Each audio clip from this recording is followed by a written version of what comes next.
The private plane had already sealed its doors, but Madison stood frozen on the tarmac when Grace leaned close and whispered that he did not need money, he needed a mother for his daughter. Through the terminal glass, Connor held his daughter's small pink backpack, quietly signing his resignation after 3 years of dedication to a company that had never once thanked him properly. Madison, the icy chief executive who had never canceled a single meeting in 8 years of leadership, turned back and ordered the cabin door reopened. No one around her understood that this one decision would pull her into a corporate betrayal, a buried tragedy, and a love she had spent her entire adult life refusing to admit she wanted.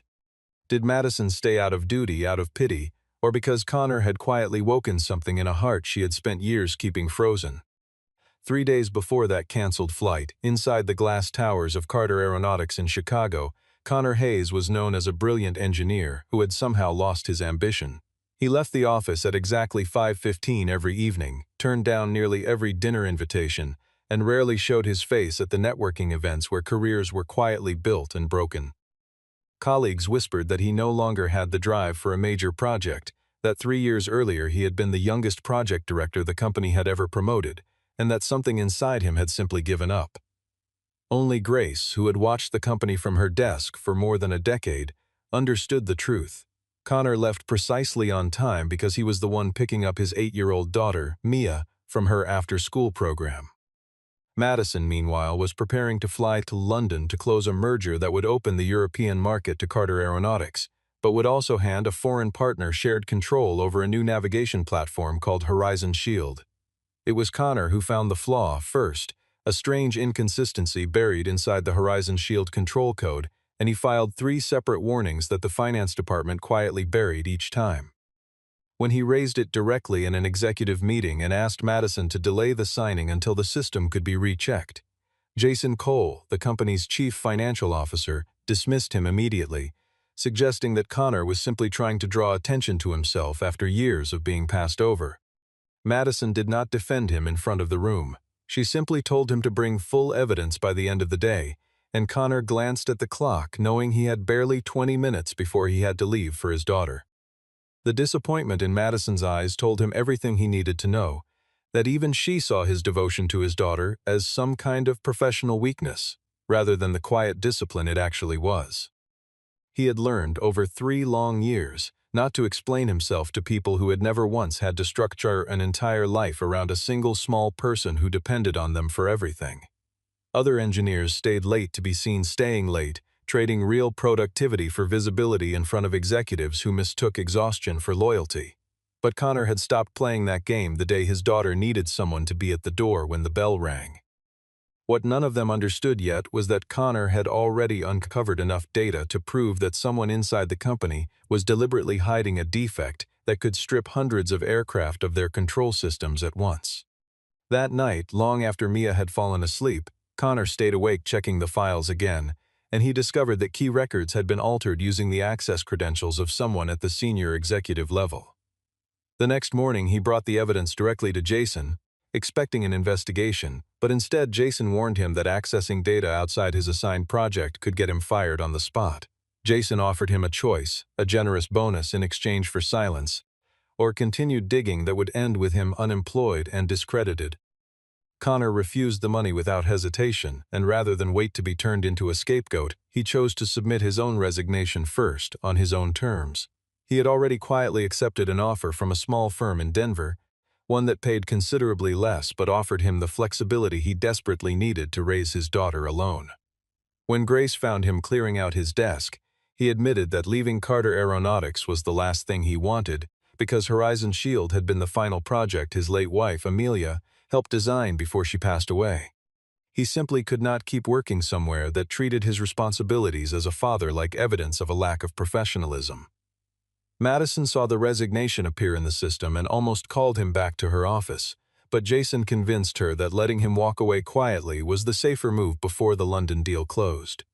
She approved the resignation without giving it a final signature, an unfinished decision she did not examine too closely.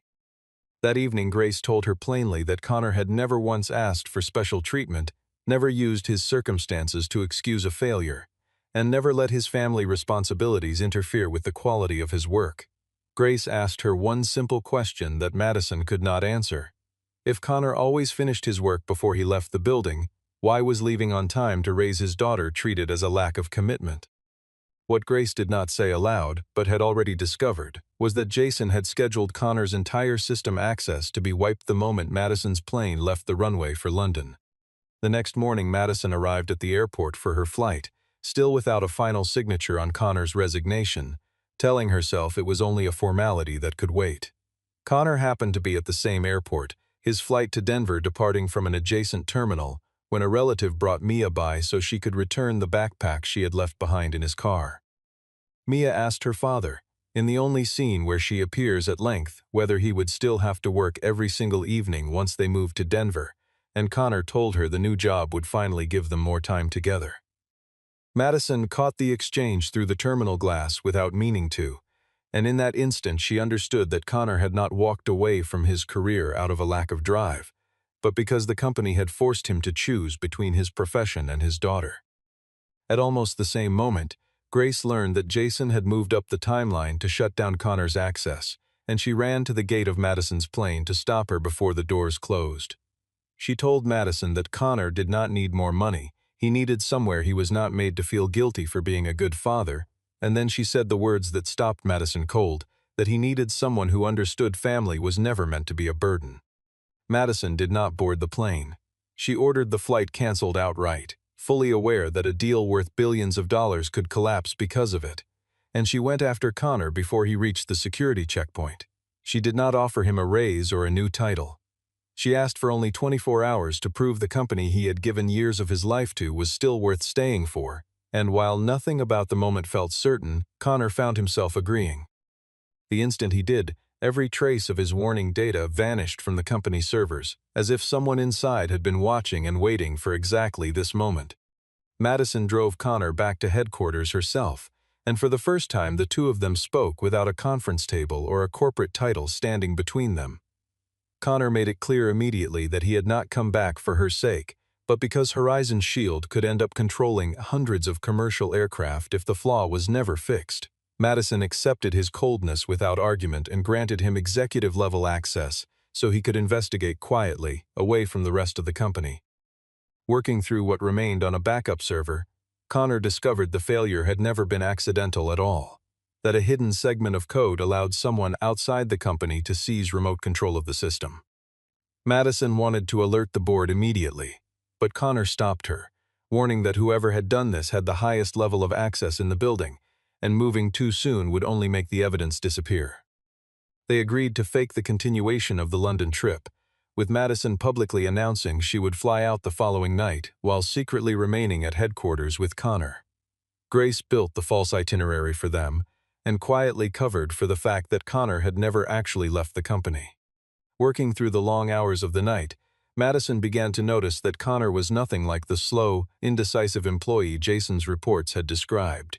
He saw connections in the data that the rest of the technical team had completely missed, moving through the system with a precision that impressed her more than she wanted to admit.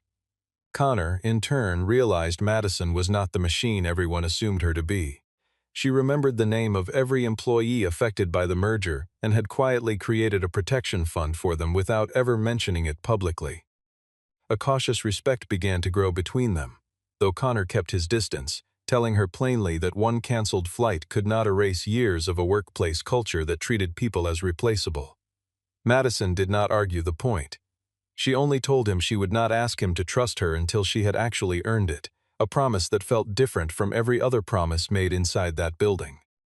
Somewhere near 3 in the morning, exhausted and running on vending machine coffee, Madison found herself laughing for the first time in longer than she could remember, when Connor deadpanned that even a billion-dollar merger could not fix a mislabeled cable in a server rack. It was a small, unremarkable joke, the kind that meant nothing on paper, but it startled her because she realized she had not laughed inside that building in years. Not really, not without calculating how it would look to someone watching. Connor noticed it too, though he did not say so, filing away the observation the way he filed away every other detail that did not quite match the reputation that preceded her. Before dawn broke, Connor traced the sabotage code back to a login originating from the office of the chief financial officer himself. Madison did not want to believe Jason was capable of betrayal.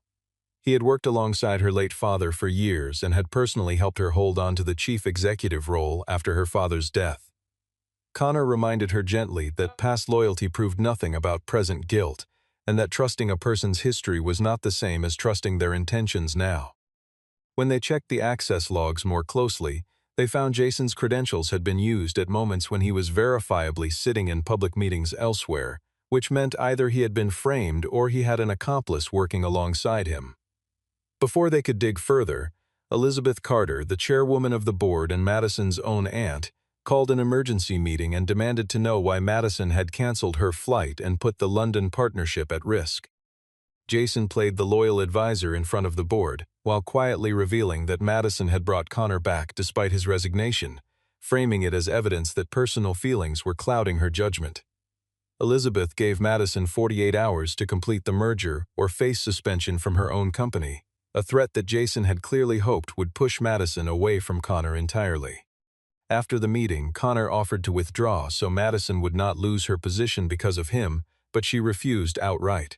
For the first time, she admitted in front of Grace that she had been wrong to let people like Jason define what professionalism was supposed to look like. Continuing his search, Connor found a shell account that had funneled millions of dollars into a consulting firm connected to Jason, but before he could copy the evidence, the entire technical floor was suddenly locked down by security. A false fire alarm sent employees scrambling toward the exits, and Connor realized someone was trying to physically destroy the server room before anyone could stop them. He and Madison ran down together and arrived just as smoke began rising from the storage equipment, the air already thick with the smell of burning circuitry. Connor managed to save one hard drive but was struck by a falling metal shelf that injured his shoulder, and rather than follow the evacuation order, Madison stayed behind to help him instead of running for the exit. It was in that moment, coughing through the smoke with her hand steady on his arm, that Connor understood the cold and calculating chief executive he once knew had quietly become someone who refused to leave a person behind. The rescued hard drive, it would later turn out, held a recording proving that Jason was not actually the mastermind behind the entire scheme. After the fire in the server room, Connor had to keep his arm in a sling, and Madison insisted on driving him home since he could not safely drive himself. Mia was already asleep when they arrived, and she never appears directly in this part of the story. Her presence felt only through crayon drawings taped to the refrigerator, a small pair of shoes by the door, and a lunchbox Connor had already packed for the next morning. It was the first time Madison had seen the real shape of Connor's daily life, a small and orderly home built entirely around the rhythms of a single father raising a child alone. Connor cooked a simple dinner with only one working arm while Madison tried to help and nearly burned the sauce, a small clumsy moment that broke the tension between them for the first time all week. Over the meal, Connor told her that Amelia had once worked on the design team behind Horizon Shield, and that after she passed away he had kept pushing the project forward because he believed it could genuinely save lives. Madison admitted she could not remember the last time she had eaten a meal in an actual home instead of a restaurant or a conference room, a small confession that seemed to cost her more than she expected. She also told him, almost without meaning to, that her own mother had walked away after years of being controlled by Madison's father, and that Madison had spent years convincing herself her mother simply never loved her, because the real truth, that her mother could not take her along, was far harder to carry. Connor did not try to fix her pain or offer easy comfort. He only told her that one person leaving did not mean everyone else was destined to leave as well, a quiet kindness that landed harder than any grand gesture could have. Madison sat with that sentence longer than she expected to, turning her water glass slowly on the table, because no one had ever said it to her quite so simply before. Every therapist, every well-meaning relative, every article she had skimmed late at night had tried to explain her mother's absence to her in complicated language about trauma and cycles. But Connor had reduced it to something she could actually hold in her hands.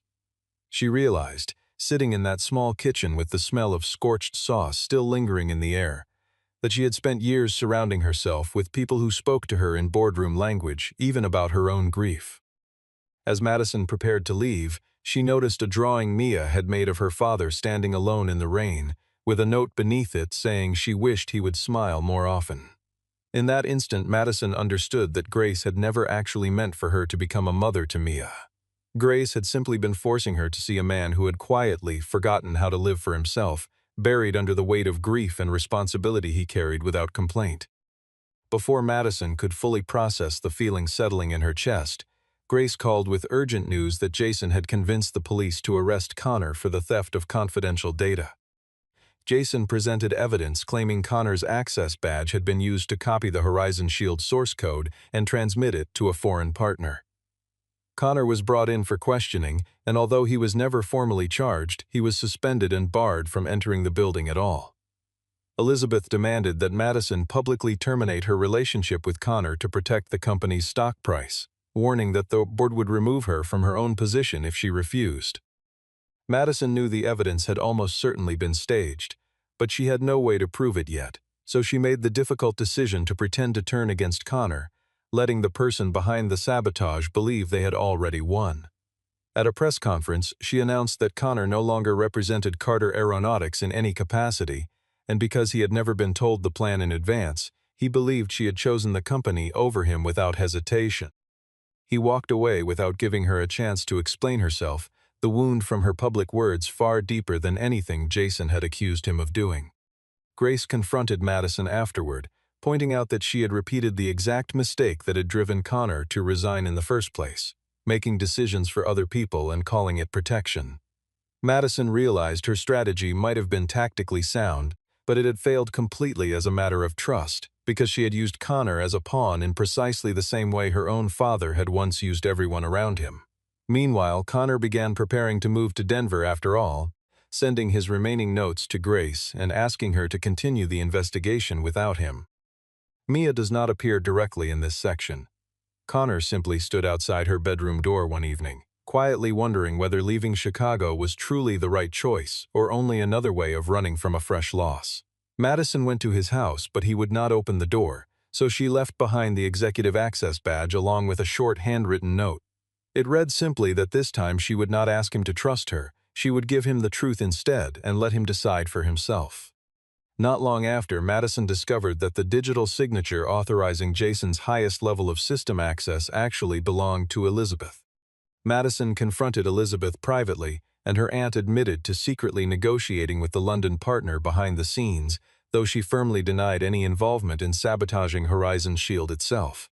Elizabeth believed Madison was too soft to keep the company independent, and she had pushed for the merger because she genuinely believed it was the only way to protect the family's legacy. What Elizabeth did not realize was that the partner she trusted was quietly preparing to use the hidden code to seize full control of Carter Aeronautics' technology once the deal closed. Madison finally understood that Jason had exploited Elizabeth's ambition for his own purposes, letting her sign off on access requests without ever telling her their true intent. She asked Grace to pass a message to Connor, and although he initially refused to return, everything changed when he learned that Horizon Shield was scheduled to be activated during a test flight the very next morning. Realizing dozens of lives could be at risk, he made his way back into the building using the badge Madison had left behind, unwilling to let his personal anger cost innocent people their safety. The two of them met again inside the server room, and Madison apologized for publicly turning against him without ever giving him the chance to choose for himself. Connor did not forgive her right away. He told her plainly that trust could not be repaired with a single apology, but that he would still help her stop whatever disaster was coming. Together they devised a plan to expose Jason, and Madison called an emergency meeting where she announced that the missing evidence had finally been fully recovered. Jason kept his composure until Madison mentioned that the recovered hard drive, containing a full list of the accounts receiving stolen funds, was currently being held by Connor at a secret location. Jason left the meeting early and sent men to break into the technical wing where he believed Connor was waiting, walking directly into the trap that had been set for him. In reality, Grace had already alerted federal investigators, and the men Jason sent were arrested the moment they attempted to destroy the evidence inside. Realizing he had been outmaneuvered, Jason locked down the system remotely and activated the hidden code that seized control of the test aircraft that was already preparing for takeoff. Connor discovered they had barely 18 minutes left to stop the system before it was too late. Only minutes later, Madison received word that Jason had boarded the test aircraft himself and was now holding the manual controls hostage. While Connor worked frantically to disable the hidden code from headquarters, Madison pulled up Amelia's old files, searching for anything that might help them stop what was happening in the air. She discovered that Amelia had identified the same security flaw 3 years earlier and had quietly sent a warning report to the executive board before her death, a report that Jason had intercepted and buried. Amelia had not died because of any conspiracy. Her death remained an ordinary medical tragedy, a heartbreaking but unfactured loss that never needed to be twisted into something more dramatic than it already was. Jason had simply used her passing as cover to make sure her warning never reached anyone who might act on it. Connor was devastated to learn that Amelia had tried to protect the very project he had continued in her memory, without ever knowing what she had attempted to do. In her final file, she had left behind not a message meant for his heart, but a technical note describing an emergency shutdown pathway that only Connor would fully understand, an unfinished piece of work she had never gotten the chance to send him. He realized she had built a backup override based on an algorithm the two of them had developed together years earlier, back when they still worked side by side.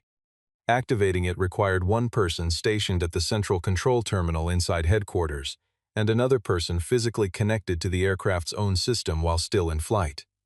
Madison decided she would board the plane through a technical access corridor before it left the test perimeter, and Connor argued fiercely against it, certain the plan was far too dangerous. Madison told him she was not doing this to prove her own She was doing it because the company was hers. The failure had happened under her leadership, and she refused to let Connor carry the consequences alone one more time. Just before she lost contact with him, she told Connor that canceling her flight to London had been the first decision she had ever made that was not built around profit.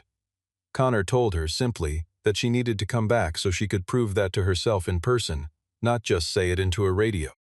Moments later, Jason spotted Madison aboard the aircraft and sealed off every exit from the technical compartment where she stood. The plane began rolling toward the runway as the remote control system slowly seized command from the pilots inside the cockpit.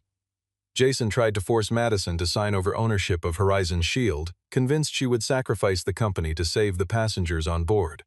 Madison stalled him deliberately, asking pointed questions about his accounts, his partners, and the way he had manipulated Elizabeth from behind the scenes, every word secretly recorded by Grace through the internal communication system. Back at headquarters, Connor used the algorithm Amelia had left behind to open the backup pathway, his injured shoulder making every movement slow and painful, though he refused to leave the console even for a moment.